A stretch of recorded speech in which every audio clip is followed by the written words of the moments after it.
I left you with Griffith suspended from shackles. And the king has dealt with Charlotte in whatever way he decided to. And now he's going to take his wrath out on Griffith. And he does with a whip. Through it, Griffith is stoic. He's going to take the whooping and give it back verbally to the king. Now, what he accuses the king of could be interpreted two ways. I'm interpreting it this way. As Griffith said to him, you could have given up your daughter many times over. She's 17 years of age, and no doubt you had proposals from all over the place, but you didn't do it. Like I say, there's two ways to interpret that, and the way I interpret it is this, that he just didn't want to give up his daughter. He probably would have, the father would have come to his senses, the king, eventually, but maybe she would have been 25, 26 years of age by then. And maybe, back in that time, she would have been less desirable. What do you mean by that? They would have thought, she's an old maid. That enrages the king. And he delivers a severe whooping, like Griffith has never received, I think, in his life. But he's alive. I'm wondering what's going to happen.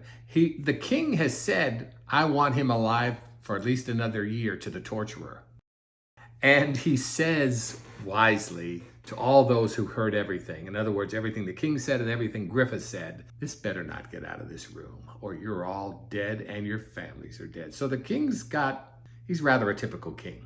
Where it's going to go, I do not know. But somehow, Slippery Griffith, right now slippery with his own blood, is going to escape. Somehow. And by that I mean escape the full wrath of the king. Because it sounds like the king is going to extinguish his life in a year. However, that's associated with the prophecy that's supposed to come too. I have a prediction that Guts might be the one to spring him. I don't have a lot to elaborate on, except that there's that prophecy going on, which seemed to suggest he's going to lose his other half. If Griffith is his other half, he's not going to succeed. But I believe that Guts will make the attempt. How do you think he'll do it if he's left the Band of the Hawk? Oh, he'll hear about what's gone on. This kind of thing spreads fast. Besides, who knew of it first? The chambermaid. Once True. the chambermaid knows, everybody knows. It might take a while, but he'll come back. That's my prediction. He's going to come back. What do you think the next part of the book has in store? Probably the torturer. We might get some more of what the torturer does. But it should follow Guts for a while. And I hope Casca. I don't want Casca to disappear from the scene. She's too important. Agreed. She's too important. If Guts were to pine away over someone, it would bound to be Casca.